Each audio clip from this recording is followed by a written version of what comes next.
Os reconozco que no recuerdo exactamente dónde lo escuché, pero sé que, desde niña, he oído que la diferencia entre una historia de amor y una historia romántica es que mientras que la historia de amor tiende a tener un final feliz, la historia romántica no suele tenerlo.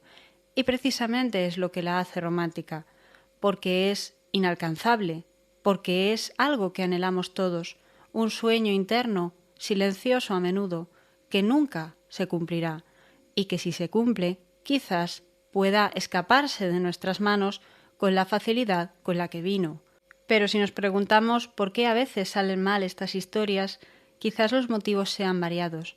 Unas veces puede ser el entorno, otras veces la incompatibilidad de los amantes, y en algunos pequeños casos, especialmente los más famosos, es posible que una relación amorosa pueda convertirse en un motivo para que estalle la guerra entre dos países, para que a nivel político, a nivel económico, a nivel militar, se compliquen las cosas y salga una matanza que nadie esperaba. Es el caso de Helena de Troya, es el caso de Romeo y Julieta, es el caso de paradigmas de la literatura, pero si lo miramos desde un punto de vista histórico y nos ubicamos en la España del siglo XV, quizás no haya historia romántica más representativa que la que se desarrolló entre Muley Hazen e Isabel de Solís.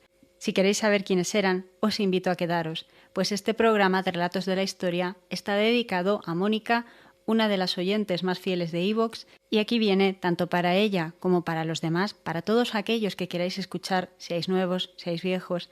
Me encanta leer vuestros comentarios y ver cómo a veces os respondéis entre vosotros algunas preguntas. Para todos los que queráis, vamos a comenzar a conocer la historia de los amantes de Granada.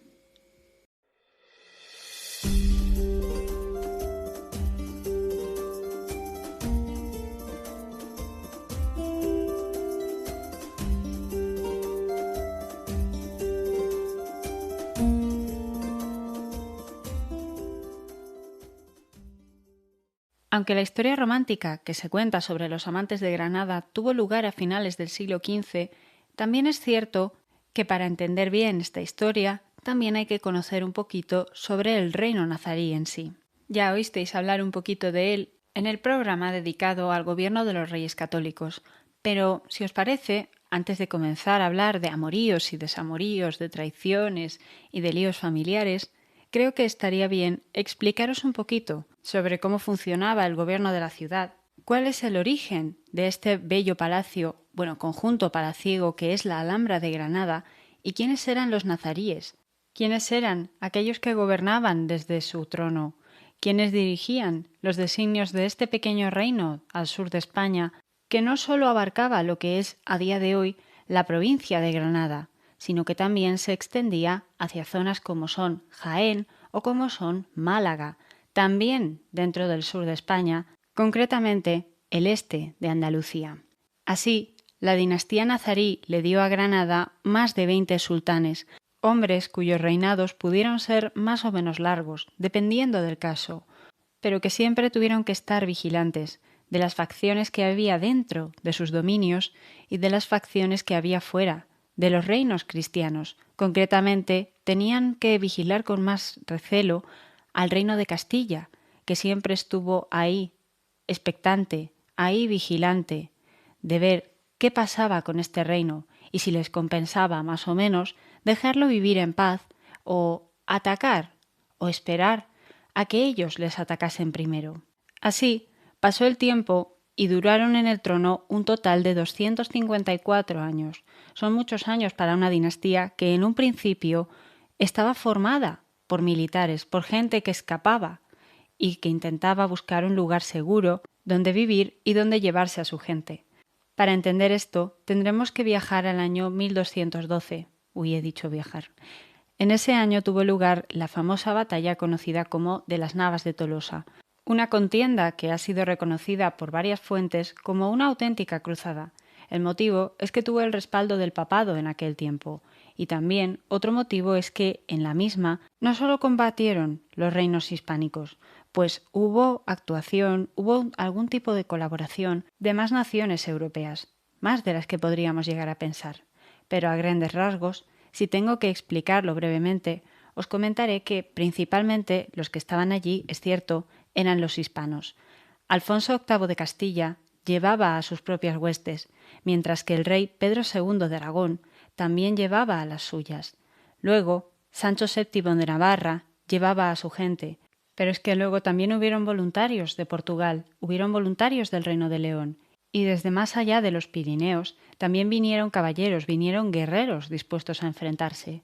Se les llamaba popularmente los ultramontanos, o así son reconocidos, y aunque se estima que muchos de ellos, la mayoría, eran franceses, también podría haberlo sabido de otras naciones. Eso es, a grandes rasgos, en cuanto a los cristianos, pero luego estaba el otro bando, los contendientes de la otra parte. Estaba el bando musulmán, que en aquel tiempo estaba dominado por los almohades, una dinastía gobernante que procedía desde el norte de África, principalmente desde Marruecos, y que ostentaban en aquella época uno de los grandes imperios islámicos, que llegaba, como os digo, hasta prácticamente, podríamos decir, la mitad sur de la península en aquel momento. Antes de ellos, por supuesto, ya habían habido otras familias gobernantes y otras formas de organizar los territorios que formaban parte de la histórica España, Hispania, Andalusí. Pero el último que había habido, el sistema de los reinos de taifas, pequeños reinos independientes, había sido sustituido por este gran poder mucho más resistente, mucho más unido y más cohesionado a nivel religioso, a nivel de tradición, de práctica, de idioma y de todo, que eran los almohades, que venían desde el sur y que habían tomado el mando desde hacía un tiempo, provocando que los cristianos se alterasen. Y así es como surgió, entre muchas comillas, la batalla de las Navas de Tolosa. Así, ¿qué es lo que ocurrió? Pues que el 16 de julio de este año de 1212, en la Sierra Morena, cerca de la actual Jaén, terminó teniendo lugar la contienda, de la cual salieron vencedores los cristianos. Habrá quien pueda argumentar que con todas las de ganar, habrá quien pueda argumentar que con todas las de perder, pero el caso es que en aquel momento el bando cristiano triunfó, el musulmán perdió, y a partir de ahí el dominio de los almohades entró en una suerte de recesión que iría volviendo a hacer que se cambiase de un sistema más unido a un nuevo sistema de taifas, una nueva oleada, que sería conocida como la tercera oleada de las taifas islámicas. Dentro de este contexto, nos plantaríamos en el año 1232, 1230, más o menos, y en ese momento aparece un hombre. Se llama Muhammad ibn Yusuf ibn Nasar, pero los españoles lo conocemos como Alamar. Vivía en el territorio que, en este tiempo tan convulso, había pasado a pertenecer a la nueva y más renovada Taifa de Murcia, que en aquel momento estaba destacando por encima de otras competidoras suyas. Y este hombre cuentan que se dedicaba a la agricultura, que tenía extensas tierras, pero que también se destacó como un defensor de la frontera frente a los cristianos e incluso frente a otros musulmanes que podían estar en disputa con su pequeño reino. Pero con lo que no contaban es con que Alamar finalmente en el año 1232 se alzaría contra el rey de la Taifa de Murcia para hacerse nombrar a sí mismo rey, señor, emir de una nueva taifa, conocida como la Taifa de Arjona, y desde allí se extendería a otras zonas que pertenecerían a la actual Jaén, por ejemplo. Pero este periodo no duraría mucho, pues 12 años más tarde de comenzar el reinado de Alamar, apareció un rey castellano, conocido como Fernando III el Santo, quien conquistaría la zona de Arjona, y 2 años más tarde también cercaría y rendiría la ciudad de Jaén, provocando que Alamar y los suyos tuviesen que marchar a otro lugar, marchar a buscar un lugar seguro donde asentarse, del que protegerse de los cristianos y un lugar desde el que plantar cara y plantar batalla. Así fue como llegaron a la ciudad de Granada, ciudad que ya era antigua en aquel momento, pero que había pasado por momentos de mayor o de menor importancia o esplendor dentro de lo que era la zona. Sin embargo, aún no tenía ese esplendoroso complejo palaciego que sería la Alhambra. Todavía, lo único que había elevado sobre la colina de Sabica, una colina de color rojizo, era un complejo amurallado y de carácter militar, en cierta manera fortificado, de una época anterior, una época donde la familia de los ciríes en el siglo XI, 2 siglos antes de la llegada de Al-Ahmar, habían dominado la ciudad. Pero un lugar que este hombre, este nuevo militar y emir de Granada, encontró como interesante para asentarse, encontró como interesante para utilizar. Desde lo alto es fácil ver, es fácil vigilar y es fácil saber quién se acerca y si ya hay un recinto amurallado o si se puede construir de forma más o menos rápida, es mucho mejor, es mucho más fácil. No sé si habéis estado en la Alhambra, pero desde luego dicen que todavía una de las torres pertenece a esta época, a esta primera etapa de los nazaríes en la figura de Al-Ahmar, como su primer emir, pero no el último. Y prueba de eso es lo que llegó a ser la Alhambra. La Alhambra tiene una existencia muy llamativa porque fue haciéndose cada vez más grande, cada vez más espléndida, cada vez más lujosa, más pensada para la vida palatina y menos pensada para la vida militar a medida que se fueron sucediendo los distintos emires de la familia. Aunque es cierto que hubo unos que tuvieron más interés en construir que otros, unos que tuvieron más características románticas, por así decirlo, que otros, algo que sí comparten todos es una curiosa relación entre los miembros de su familia. No siempre se sucedieron los sultanes nazaríes entre padres e hijos, pues a menudo hubo golpes de Estado, lo que podríamos llamar a día de hoy golpes de Estado. A veces se sucedían entre tío y sobrino, a veces incluso entre abuelo y nieto había peleas, había disputas por el trono. En más de una ocasión se fueron formando facciones como la famosísima de los Abencerrajes, una familia noble de la que ahora os voy a hablar, que comenzaron a elegir su candidato preferido dentro de los posibles herederos, e incluso los cristianos, a medida que fueron cercando, que fueron conquistando otros reinos y rodeando a Granada, también empezaron a considerar que quizás no estaba mal mantener a los nazaríes allí, puesto que Granada era un enclave comercial. Estaba ubicada, como os digo, en la zona sureste del país, sureste de la península ibérica, y mantenían contacto comercial con el norte de África, lo cual siempre podía ser interesante, pues allí llegaban telas de otros lugares, allí llegaban alimentos de otros lugares, allí llegaba metales también, podía llegar plata, podía llegar oro, y quizás también los nazaríes podían estar dispuestos a negociar, a comerciar con los cristianos. Se habla, de hecho, de que los puertos granadinos, como Málaga o como Almería, se convirtieron en escalas para las rutas comerciales que conectaban el Mediterráneo occidental con el Magreb, el norte de África, y el Oriente, en general. Los genoveses, a este respecto, como famosos mercaderes de la época, mantenían relaciones con todo aquel que quisiera comerciar y que, en cierta manera, les viniese bien. La economía no dependía solo del comercio, sin embargo. También se diversificó una agricultura de regadío y que generaba excedentes de fruta, hortalizas o cañas de azúcar, así como también la artesanía de lujo. En Granada se producía seda. Pero a pesar de esta habilidad económica, también hay que señalar que es algo más propio del siglo XIV, pues en el siglo XV lo que vino fue una etapa de decadencia. Una decadencia que no viene tanto, como señalan algunas fuentes, historiadores modernos, de la presión que ejercieran en mayor o menor medida los cristianos, que también existía, ojo, no nos equivoquemos, a fin de cuentas, aunque no les interesase demasiado quitarlos a corto plazo, el plan final de los reyes cristianos era echar a todos los musulmanes, a todos los reinos andalusíes de la península. Pero en Granada es cierto que también estaba el problema de la división interna. Una división interna que, ya os he adelantado, involucraba a familias nobles, no solo a la dinastía real de los emires nazaríes, ni mucho menos.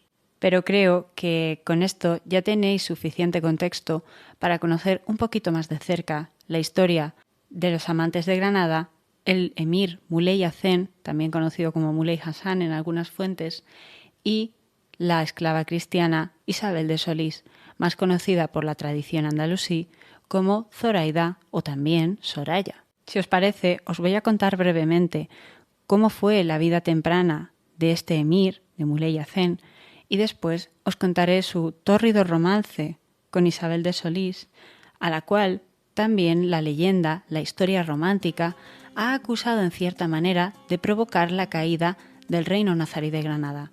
Pero antes os voy a preguntar, ¿realmente veis posible, si es que lo es, que la pasión entre un hombre y una mujer pueda llevar a la destrucción o a ser la gota que colmó el vaso, a ser la mecha que prende la llama de la caída de un reino que llevaba una tradición ya de 250 años, casi 260? Sé que no debería hacer una valoración muy fuerte, pero a mis ojos es una teoría que da que pensar.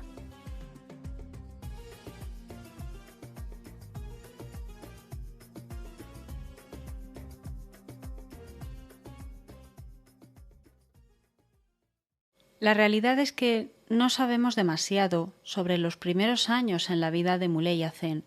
El motivo de esto, en parte, es que él no nació como heredero a la corona de Granada.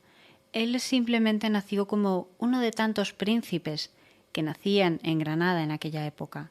Su padre, Abu Nasser Sad, que ha sido recordado por la historiografía como Ciriza también, era nieto del emir Yusuf II, que realmente solamente gobernó en Granada durante un año, entre 1391 y 1392.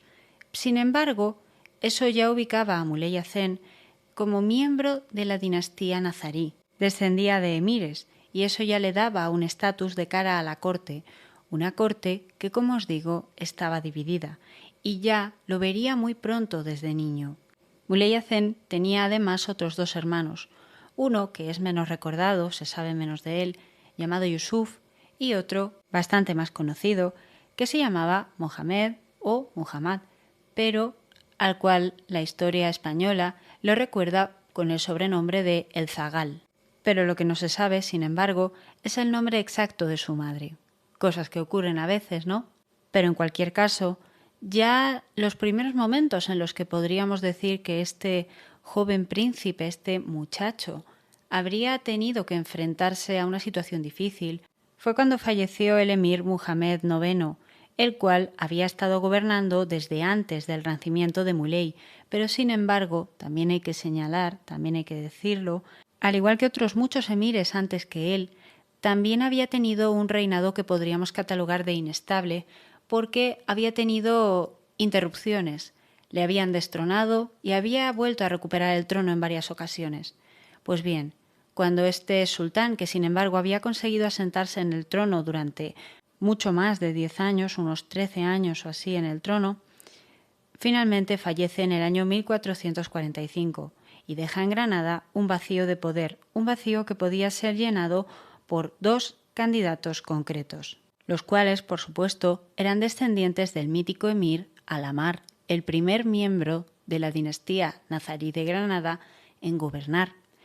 Esto era una condición importantísima para poder acceder al trono en Granada, puesto que las facciones políticas y nobles de la época, si algo tenían claro es que, al margen de sus discusiones, al margen de sus posibles golpes, de quitar a un emir para poner a otro, de cambiar el curso de la dinastía, no podían gobernar sin un miembro de la familia nazarí. Todos necesitaban a su propio candidato, pero ese candidato debía de ser descendiente o por lo menos tener su línea legitimada de alguna manera, tener alguna forma de relación con este rey, aunque fuese, fijaos bien aquí, a través de las mujeres. No sería la primera vez que un emir accedía a la corona alegando ser nieto o ser descendiente de alguno de los antiguos emires a través de la línea materna. Pero en el caso de la muerte del emir Muhammad IX era un poco diferente. Los candidatos, como os decía, estaban apoyados por distintas facciones. Por una parte, la poderosísima familia de los Abencerrajes apoyaban a un hombre que ascendería al trono como Muhammad IX, conocido como el Chico o el Chiquito, no confundirlo con Boabdil, sin embargo. Este es un emir anterior. Y este hombre fue reconocido por Granada, fue reconocido por Almería, fue reconocido por Málaga y por la parte más grande del Emirato. Sin embargo, hubo una zona más en el occidente de Granada, dominada por ciudades como Ronda, que decidieron apoyar a otro candidato, y ese candidato no era otro que el padre de Muley Hacen, es decir, Abu Nasser Saad. En este momento de la historia podríamos decir que nuestro protagonista masculino, Muley Hacen, contaba con más o menos unos 10 años y ya pronto se vio involucrado, como os decía, en las luchas de gobierno. Luchas de gobierno porque su padre, para conseguir asentar su posición y eliminar a su rival, tuvo que hacer algunas cesiones, que pasaron por relacionarse con los cristianos. Hay una historia que cuenta de qué manera, primero, Abu Nasser se convirtió en vasallo durante una temporada del rey Juan II de la Casa de Trastámara, el padre de Enrique IV el Impotente e Isabel la Católica, y que comenzó a pagar parias, pero a cambio de eso consiguió que los cristianos apoyasen su candidatura y que incluso entraran a tomar las armas contra la otra facción que había dentro de Granada. Hay historias que cuentan cómo a la muerte de Juan II, en el mismo año en el que Abu Nasser tomó el poder de forma efectiva, al menos en su primer periodo como emir, decidió seguir intentando mantener las relaciones con la Castilla del nuevo rey, es decir, de Enrique IV el Impotente, el hermano de Isabel la Católica, y que de entre las medidas que se utilizaron a nivel diplomático para guardar una cierta relación agradable entre ambos señores, el emir se comprometió a enviar durante una temporada a su hijo mayor, Muley Hacen, a la corte castellana. ¿Para qué? Para que aprendiese el idioma, hay quien señala. Otros dicen que para intentar dar muestras de buena fe. Hay quien menciona, mejor dicho, el chantaje que estarían haciendo de alguna manera a los cristianos al mantener vigilado a su vasallo a través de su hijo, lo cual es una táctica que se utilizó en otros países en otros momentos. Sin embargo, las menciones a el paso de Muley Hacen por la corte castellana tampoco son demasiado grandes. Y también son complejas, porque hay quien menciona que el padre de Muley Hacen, nada más ascender al trono, rompió durante una temporada, la tregua con Castilla y que renunciaría al trato de vasallaje alegando que había sido un asunto personal con Juan II y no un elemento que mantener con todos y cada uno de los reyes de Castilla. Un movimiento que, por otra parte, habría sido reaccionario ante el intento de los castellanos de llegar a un acuerdo con el rival de Abu Nasser, es decir, este posible alternativo emir Muhammad XI, el cual, sin embargo, no conseguiría su objetivo. Al final, a pesar de la guerra, Abu Nasser se haría con Granada, lograría los apoyos necesarios y obligaría a su rival a marcharse, a escapar a Málaga, donde fue capturado, sin embargo, y aquí sí que aparece la figura, por Muley Hacen, un joven Muley Hacen, que lo tomó a él y a su familia, los llevó hasta la Alhambra y allí se los entregó a su padre. El sultán Abu Nasser no tuvo piedad de ellos y los ejecutó. Podría haber parecido que este era la continuación de un nuevo reinado. No era la primera vez tampoco que asesinaban a un emir que podía hacer sombra a otro. Pero la paz solo duró unos 8 años. Después de esto, la familia de los Abencerrajes se sintió traicionada, pues Abu Nasser había ordenado ejecutar a algunos de los miembros, parece ser, y los supervivientes decidieron refugiarse en Málaga durante una temporada, aprovechando además para proclamar allí a otro posible candidato a la corona, otro príncipe de la dinastía nazarí llamado Yusuf, que teóricamente habría ascendido al trono como Yusuf V. Esto ocurrió en el año de 1462, 1463 más o menos. No duró demasiado, porque Yusuf sería derrotado, pero la tranquilidad de Abu Nasser ya no volvería a ser la misma, pues su figura, con el paso de los años, que al final habían sido unos 12 años de gobierno, un poco más, no le habían granjeado una imagen del todo buena entre el pueblo. Todo ese comercio del que os he hablado antes, esa prosperidad económica, comenzaba a resquebrajarse. Las relaciones diplomáticas eran complejas. De repente los nazaríes había épocas donde tenían que pagar parias a los cristianos. De repente era una situación extraña en la que se encontraban todos los miembros de una sociedad tan variada y tan compleja como la nazarí. De manera que cuando llegó el año 1464, quizás Abu Nasser ya esperase descubrir que su propio hijo y posible heredero, Muley Hacen, había preparado aliándose con los abencerrajes precisamente un nuevo golpe, pero esta vez contra su persona. Abu Nasr no se recuperaría de esto y sería apartado del trono por su hijo, quien desde ese momento ascendería al trono como Muley Hacen, legítimo emir de Granada. Un emir que todos esperaban llevase la paz, llevase la tranquilidad y devolviese el esplendor a Granada. Pero lejos de llevarlo, su reinado estuvo lleno de irregularidades que fueron descritas por alguna que otra crónica, anónima y no anónima, como un castigo de Dios. Castigo de Dios por la vanidad, castigo de Dios por la lujuria. ¿Por qué? Pues veréis, Muley Hacen parece ser que en varias ocasiones, intentando sanear las cuentas, hacer frente a sus pagos y demás, pues tuvo que subir los impuestos, también para intentar mantener lo típico, ¿no? El coste de vida y esas cosas. Y esto no gustó al pueblo, como tampoco gustaron sus coqueteos con los castellanos, con los cuales mantenía una relación ambigua, aunque seguramente era precisamente para intentar que sobreviviese el reino nazarí de Granada. Por otra parte, Muley Hacen, pronto, para acabar de asentarse en el trono, tomó por esposa a una mujer también miembro de la familia, que era hija de uno de los anteriores emires. Pero ojo, quiero señalaros lo importante. Esta mujer, Aisha, no era hija de Abu Nasr, que era realmente el padre de Muley Hacen. Tampoco era hija de Muhammad o Mohamed XI.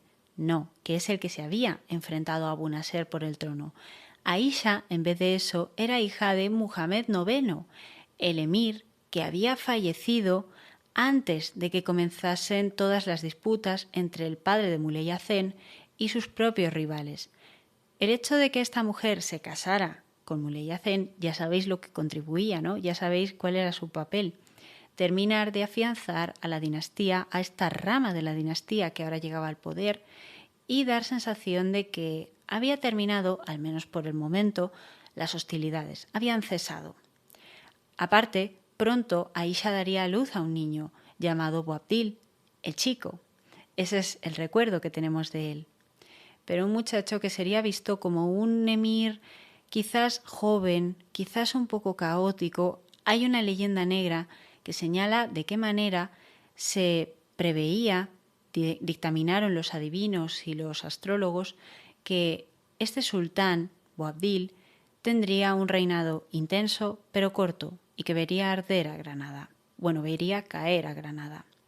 Quizás esto sea una parte de una historia más mítica, más legendaria y más vinculada con el pensamiento mágico. Pero lo que sabemos en realidad es que en el periodo en el que gobernó Muley Hacen tuvo que enfrentarse a varios problemas también de tipo climatológico, y es que hubo una crecida del río Darro que terminaría inundando Granada y terminaría causando muchos problemas que también vinieron acompañados de más subidas de impuestos para arreglar los desperfectos, descontentos por parte de la nobleza. Los abencerrajes cada vez fueron dándole más y más la espalda a este emir y viendo en su pequeño hijo la posibilidad de hacer, pues como se había hecho varias veces en la historia de Granada, ¿no? Adelantar el momento de la sucesión y quitar al padre para poner al hijo, quitar al padre para poner al sobrino, este tipo de cosas que se hacían. Y quizás os preguntéis qué papel tenía Aisha en todo esto. Aisha era la esposa, era la consorte principal, era la reina de Granada, por así decirlo. Y ha sido descrita de varias maneras, pero todas coinciden en lo mismo. Todas coinciden en que era una mujer honrada, en que era una mujer de armas tomar y en que era una mujer muy inteligente. Mucho más de lo que llegaría a serlo su hijo, también es lo que se señala. Y por eso Aisha peleó tanto por defender a su descendencia, defender a su hijo, defender a Boabdil. ¿Pero de qué lo tenía que defender? ¿De los abencerrajes? ¿De la ira, o la posible ira, de Muley Hacen, al cual con los años se le iría sumando los achaques propios de la edad, del gobierno, y le irían convirtiendo en un hombre tal vez más desconfiado? No. La respuesta, aquello a lo que temía Aisha, era precisamente a los amantes de Granada, a la llegada de una esclava que se estima que pudo llegar a la Alhambra en la década de 1470, probablemente a finales, 1478, 79, y que cambiaría totalmente el curso de la descendencia de los emires nazaríes de Granada y del corazón del ya no tan joven Muley Hazen. Pero si os parece, esta historia, como tiene muchos tintes de novela rosa porque en parte ha sido muy magnificada por la leyenda rosa, voy a contárosla de forma un poco más cookie.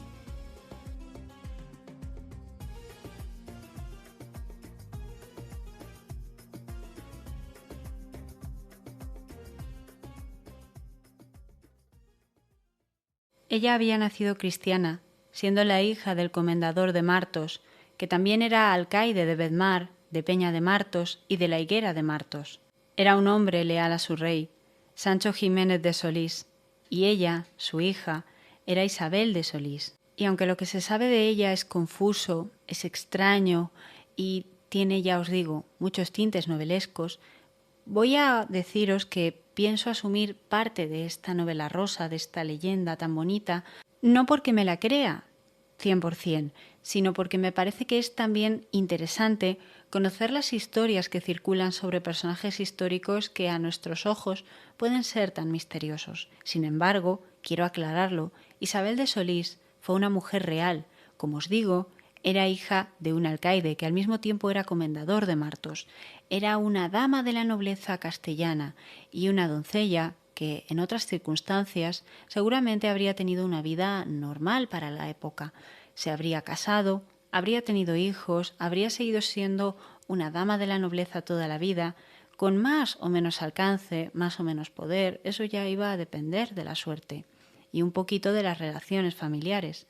Pero el caso es que quiso Dios, quiso la providencia, quiso quien queráis decir que quiso, que a principios del año 1471 ella fuese secuestrada por una partida de guerreros musulmanes que probablemente en mitad de la guerra decidiesen asaltar algunas tierras de los cristianos, del mismo modo que los cristianos asaltaban tierras de los musulmanes. Era una época de guerra, como os digo, e Isabel estaba muy cerca de la frontera. Dicen que en esta pelea, es que no sabría si es una batalla, si es un acto de rapiña, no sabría decirlo exactamente porque, como os digo, es confuso de narices. Lo que sí se sabe es que su padre fue asesinado y ella fue tomada como prisionera y fue llevada a la ciudad de Granada. No se sabe a ciencia cierta cómo llegó a entrar dentro de la Alhambra. Hay una novela de hace bastantes años que señala que ella habría alcanzado la Alhambra a través de una mujer musulmana que habría sido su antigua criada y que la habría tratado muy bien de siempre, y para darle un buen futuro, para ayudarla un poco y para llamar la atención del emir, la habría introducido en esos círculos. Pero en cualquier caso, la leyenda nos dice que en cuanto Muley Hazen, que ya rondaba la cuarentena o incluso la superaba, puso los ojos sobre Isabel, se enamoró perdidamente de ella. Se enamoró tanto que pronto comenzaría a descuidar las labores de gobierno. Dicen que terminaría poco a poco abandonándose a sí mismo, solamente para ganarse el amor de esa mujer. Una mujer que al principio estaba asustada, que quería regresar con los suyos, pero que poco a poco fue seducida por la belleza de Granada. Granada como ciudad, pues Muley Hazen le regaló algunas tierras y propiedades para que ella las disfrutara. También dicen que se enamoró del misticismo, del romanticismo de la luna, de la belleza, del color de esos palacios, el agua que corría por las fuentes, y que se enamoró perdidamente de los poetas, de los cuales destacaba el emir en persona. Es un cuento que nos remite un poquito a esas historias de las mil y una noches, a esas historias que narra Washington Irving en sus cuentos de la Alhambra. Es una historia muy bella a nivel estético, a nivel romántico, pero también es curiosa, pues no debemos ignorar que Isabel de Solís, aunque no se sabe a ciencia cierta cuándo nació, desde luego era mucho más joven que Muley Hazen. Y no estoy diciendo que eso sea un problema per se, que no lo es, pero sí que es cierto que es un contexto histórico donde ella era una prisionera, era una cautiva. De hecho, se dice que la actual Torre de la Cautiva de Granada, una de las torres de la Alhambra, lleva ese nombre en honor a ella. imaginando a una Isabel de Solís que seguramente miraría al horizonte, quizás buscando su vida pasada, quizás buscando la patria que abandonó, o quizás simplemente contemplando la belleza de su nuevo hogar, de su nueva gente, preguntándose si algún día ella llegaría a ser reina. Mientras tanto, algo se cocía en el palacio. Mientras que los amantes disfrutaban de su tiempo, se descubrían y se enamoraban poco a poco, la clave de todo es que Aisha comenzó a sentir celos de Isabel, celos porque veía que esa mujer joven y bonita era una amenaza para su posición dentro de la corte, una amenaza que se veía aupada también por el hecho de que Muley Hacen estaba comenzando a tener algunas distensiones con los reyes cristianos. Isabel y Fernando en esa época habían llegado al trono, no llevaban demasiado tiempo. Y me estoy dando cuenta que me he equivocado antes. Creo que os he dicho que Isabel de Solís llegó a la Alhambra en 1478. No, llegó a la Alhambra mucho antes, en 1471, 74 más o menos, entre esos años. Disculpad este error. En ese momento, es importante tenerlo en cuenta, suben al trono los reyes católicos, sube al trono Isabel con Fernando. Y claro, como había cambiado el rey de Castilla, tienen que volver a pactar con los nazaríes y ver en qué situación se encuentra la diplomacia. Es sabido que Isabel, en sus capitulaciones matrimoniales, menciona a Granada y la necesidad de unificar todo el reino de Castilla bajo una misma religión, y en ese punto los musulmanes no encajaban demasiado. Por eso Isabel y Fernando ya habían dado muestras de algún tipo de interés en, si no deshacerse de los nazaríes, si no echarlos, por lo menos no mirarlos con los mismos ojos. Aún así, Muley Hacen había vuelto a pactar con ellos, pero, como os digo, comenzaba a tener problemas. Hay historias que acusan al emir de haber estado dejando de pagar las parias, de pagar esos impuestos, esos dineros que le debía por contrato de vasallaje y demás. He dicho contrato, bueno, a los cristianos, pero también hay historias que señalan que los cristianos comenzaron a mostrarse cada vez más amenazantes para con los nazaríes y que eso no les gustó nada. Obviamente, ¿a quién le gustaría eso? Por lo que la gente de Granada necesitaba un líder fuerte y dispuesto. La pregunta es, ¿Muley Hacen estaba dispuesto a ser ese líder fuerte y poderoso o estaba más preocupado de atender los caprichos de su nueva favorita, a la cual, finalmente, en el año 1475 o 74, terminaría desposando de forma oficial, a la cual terminaría convirtiendo al Islam y la cual terminaría asumiendo otro nombre distinto del de Isabel de Solís? A partir de entonces, esta mujer sería conocida como Zoraida, la reina de Granada, la rival de Aisha, y Aisha no podría soportar la situación y buscaría apoyo para su hijo entre los abencerrajes que ya le habían mirado antes al joven Boabdil, pero que ahora lo miraban con mucho más interés, más desde que Zoraida, había dado a luz a 2 hijos varones, 2 muchachos que serían recordados otra vez por la historiografía española bajo los nombres de Juan de Granada y Fernando de Granada, legítimos infantes del reino nazarí, pero infantes que podían llegar a ostentar el poder auténtico. Por eso los abencerrajes apoyaron a Boabdil, por eso intentaron rebelarse contra Muley Hacen, por eso habría parecido que por un momento lo conseguirían, pero Muley Hacen era despiadado y la historia habla de una venganza brutal por la división política, por las intrigas y por el intento de traición. Hay quien atribuye este episodio a Boabdil, pero la mayor parte de las fuentes que he encontrado lo atribuyen a su padre, a Muley Hacen, y a mis ojos tiene un poco más de sentido, pero puedo entender que no todo el mundo comparta esta opinión. Pero si nos ponemos un poquito sensacionalistas, deberíamos de imaginarnos a los abencerrajes acudiendo al salón de los abencerrajes, este nombre es posterior, por supuesto, para acudir a una cena en compañía del emir, o a algún tipo de reunión al que éste los convocase.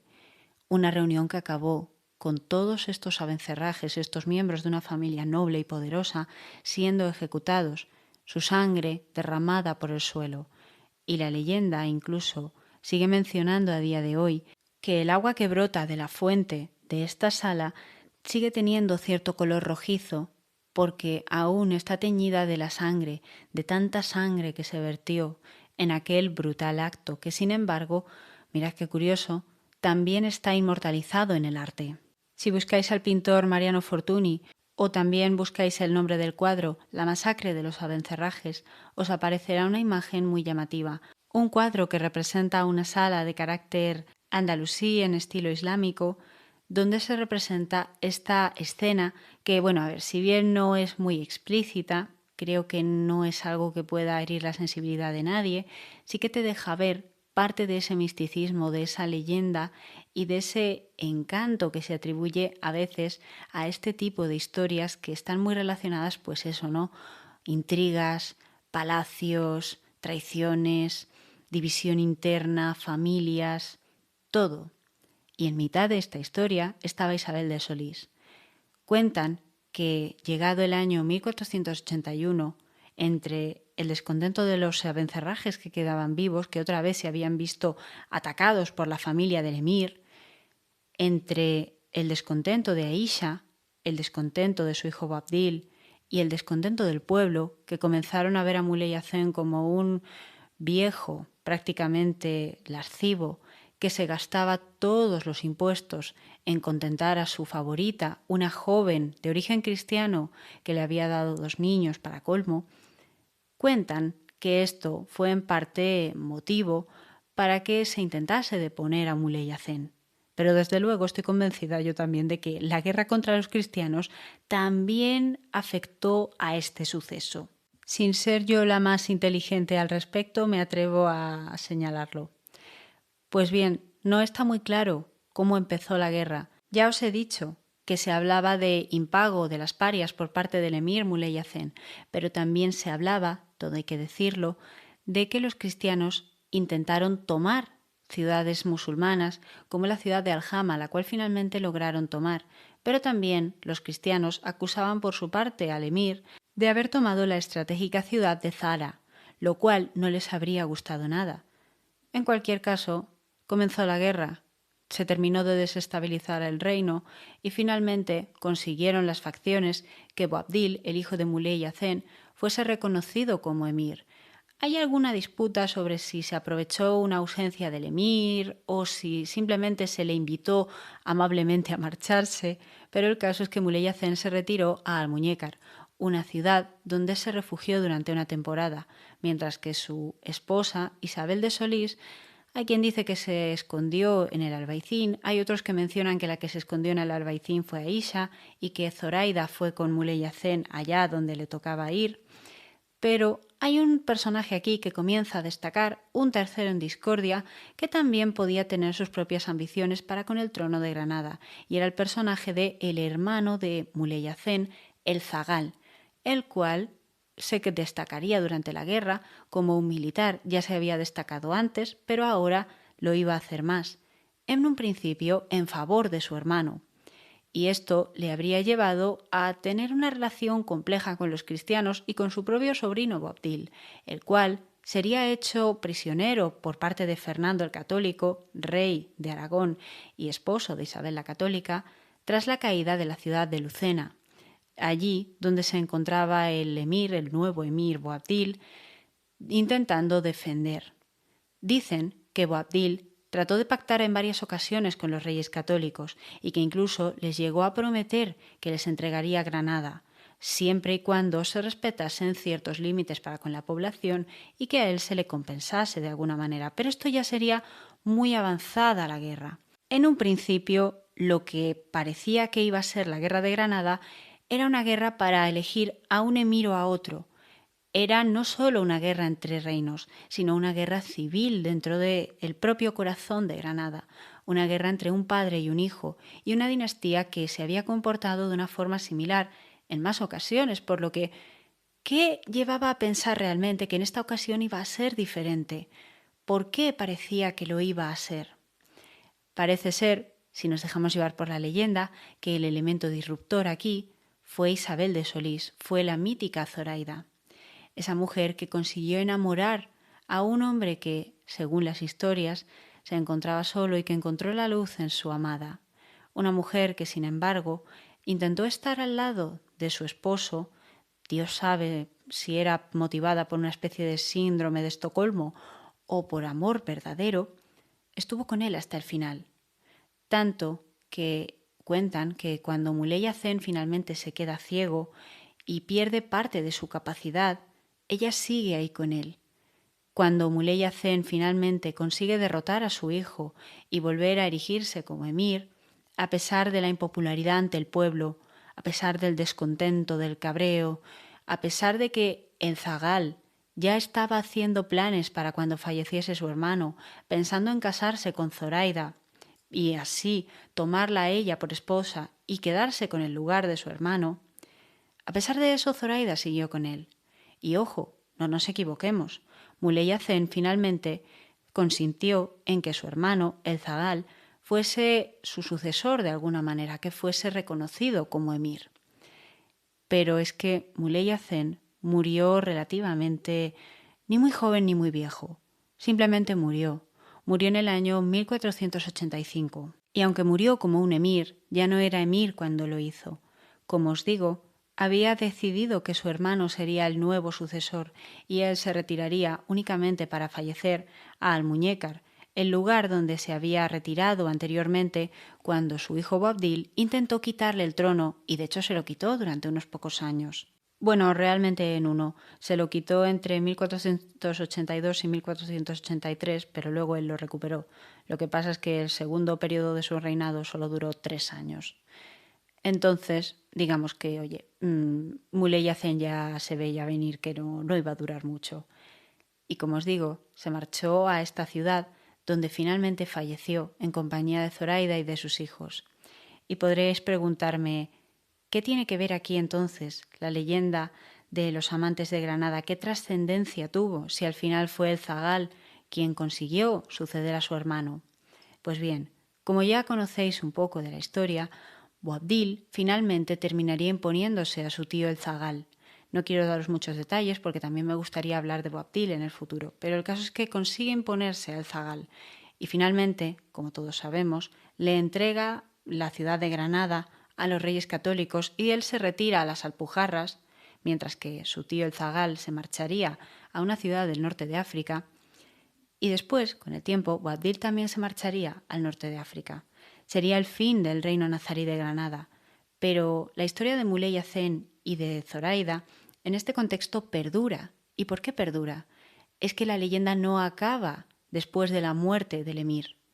Veréis, cuando Muley Azen muere, hay un interrogante sobre su tumba, pues hay quien dice que él quiso ser enterrado en el punto más alto de su reino, y ese punto es una montaña, una pendiente, un pico concreto, llamado el Mulhacén, precisamente en su honor.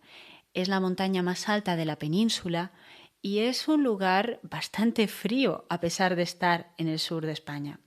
No en vano es una montaña muy alta, como os digo. Pero esto es una leyenda porque tampoco he visto yo que esté totalmente claro que fuese el sultán Muley Azen quien se enterrase allí. El motivo reside en que parece ser que Boabdil, cuando se marcha de Granada, se lleva parte de los restos que había en el panteón de su familia, se lleva parte de los restos de antepasados suyos, y Aisha también lo hace, o por lo menos cabe la posibilidad de que lo hiciesen. Mientras que Isabel de Solís, mientras que Zoraida, que se había quedado durante varios años viviendo en Granada como musulmana, asumiendo otro nombre y cambiando totalmente de vida, lo que hace al final es regresar huyendo de Boabdil, huyendo del zagal y huyendo de Aisha a territorio cristiano. Se lleva con ella a sus hijos, como os decía, y vuelve a pasarse al cristianismo. Ella regresa a su religión original y sus hijos son bautizados. Dicen que la reina Isabel, Isabel la Católica, estuvo presente en ese bautismo y que Hernando de Talavera, que había sido confesor de la reina y que se convertiría en arzobispo de Granada, también estuvo presente en la situación. A partir de aquí poco es lo que se sabe realmente sobre la descendencia de los amantes de Granada, pero hay un detalle que os quiero comentar, y es que en unos documentos de la universidad encontré que había habido un pleito, ni más ni menos, que entre Zoraida, bueno, otra vez doña Isabel de Solís, y la ciudad de Granada por unas tierras, por unas propiedades que Muley Hacén le habría regalado a ella y a sus hijos en el pasado, y que ahora la ciudad de Granada, bajo la nueva administración cristiana, bajo el nuevo reinado de los Reyes Católicos, habían tomado de forma indebida. Es muy curioso porque cuando Isabel de Solís y sus hijos regresan a territorio cristiano, lo que van a hacer durante el resto de sus vidas, y digo el resto de sus vidas porque tampoco se sabe a ciencia cierta cuándo murió Zoraida, se cree que pudo morir entre 1507 o así, ella y sus hijos van a vivir de pensiones que les darán los reyes católicos, que les dará la corona castellana. De manera que, ¿qué consideración se estaba dando a los hijos, a los descendientes que quedaban de la dinastía nazarí de Granada, a excepción de Boabdil, que por supuesto también era el famosísimo descendiente? ¿Qué papel tenían todos ellos? Pues mirad que es curioso. Se sabe que hubo más descendencia, pero llega un punto en el que se le pierde el rastro. Se convirtieron al final en una familia más de la nobleza castellana, por lo menos la rama que representa a Muley Hacén y a Zoraida. La rama que representa a Boabdil y a Aisha, como os decía, finalmente terminaría regresando al norte de África. Pero esa es una historia que os contaré más adelante. De momento, quiero que nos quedemos con el misticismo de Granada, que nos quedemos con sus hermosas piedras de toque rojizo, sobre todo las de la Alhambra, con los callejones adoquinados del Albaicín. Sé que suena muy estereotípico, pero ¿qué queréis que os diga? Cuando fui a Granada, a mí es lo que más me gustó. Es una ciudad donde se respira mucho romanticismo, es muy bonita de ver. Sí, hay muchos turistas, hay mucho movimiento, pero sigue conservando un aura que la hace muy única, que la hace un poco diferente del resto de zonas de lo que es España a día de hoy.